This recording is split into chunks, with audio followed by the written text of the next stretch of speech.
1시간 기도 성경 10장 읽기 묵상 계속하면 힘이 됩니다. 사무엘하 8장 9절에서 18절 공의와 정의를 행하는 다윗.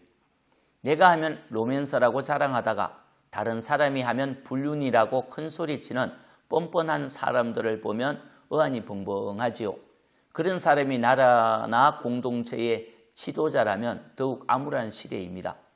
나는 운전하면서 바쁘면 끼어들게 할 수 있는 실력이 있다고 자랑하면서 남이 끼어들면 상식이 없다고 욕을 하는 개념 없는 사람들도 있지요. 나는 무엇을 해도 그럴 수 있다고 여기고 다른 사람이 잘못하면 그럴 수 없다고 비난하기를 좋아하는 사람들은 자기 잘못을 깨닫지도 못하고 뉘우치지도 못합니다. 하나님은 똑같은 상황에서 다른 기준을 적용하는 사람들을 어떻게 보실까요? 하나님은 동일한 기준으로 살아가는 사람들에게 복을 주십니다. 동일한 기준을 적용한 사람이 있습니다. 다윗 왕입니다. 15절이죠. 다윗이 온 이스라엘을 다스려 다윗이 모든 백성에게 정의와 공의를 행할세, 정의와 공의를 행할세. 요압은 군사령관이 되고 여호사밧은 사관이 되고 사독과 아히멜렉은 제사장이 되니라. 아멘. 다윗 왕이 나라를 다스릴 때는 정의와 공의를 행하였습니다.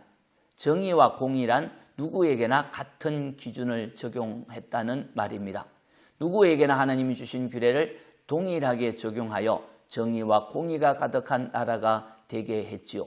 사람을 세울 때도 내 편의 사람은 중요한 직책에 앉히고 반대편의 사람은 한직으로 밀어내는 사악한 짓을 하지 않았습니다.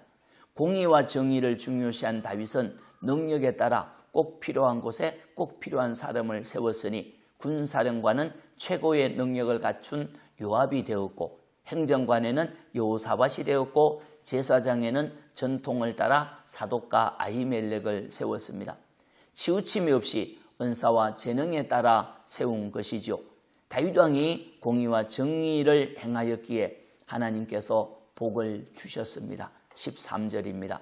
다윗이 소금 골짜기에서 에돔 사람 18,000명을 쳐 죽이고 돌아와서 명성을 떨치니라. 다윗이 온 에돔에 수비대를 두니 에돔 사람이 다윗의 종이 되니라. 다윗이 어디로 가든지 여호와께서 이기게 하셨더라. 아멘. 공의와 정의를 행하는 다윗에게 하나님은 은혜를 주셔서 어디로 가든지 잘되고 승리하는 복을 주셨습니다. 어느 나라는 화친을 하며 조공을 바치면서 다윗을 축복하였고 어느 나라와는 전쟁을 하여 승리하여 그들을 종으로 삼음으로 다윗의 명성을 떨치기도 했지요. 무엇을 하든지 어디로 가든지 여호와께서 다윗을 이기게 하시니 다윗 왕을 당할 나라가 없었습니다. 하나님은 공의와 정의를 행하는 나라나 지도자를 살펴보십니다. 누구에게나 규례와 율례를 따라 동일한 기준을 적용하는 공의와 정의는 자신을 십자가에 못 박고 다른 사람의 의견을 경청하는 훈련을 통해 이루어집니다.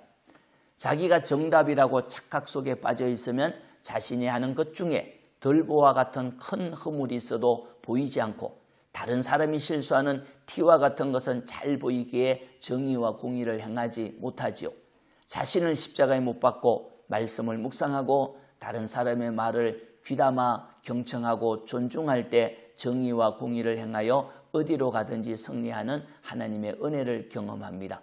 정의와 공의의 훈련이 되길 바랍니다. 하나님 고맙습니다.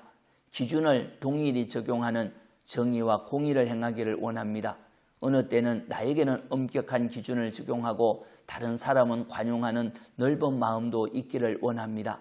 하나님 보시기에 하나님 기뻐하는 종들이 되어서 하나님의 복을 받기를 원하오니 어디로 가든 무엇을 하든 잘 되는 은혜를 더하여 주옵소서. 예수님의 이름으로 기도합니다. 아멘.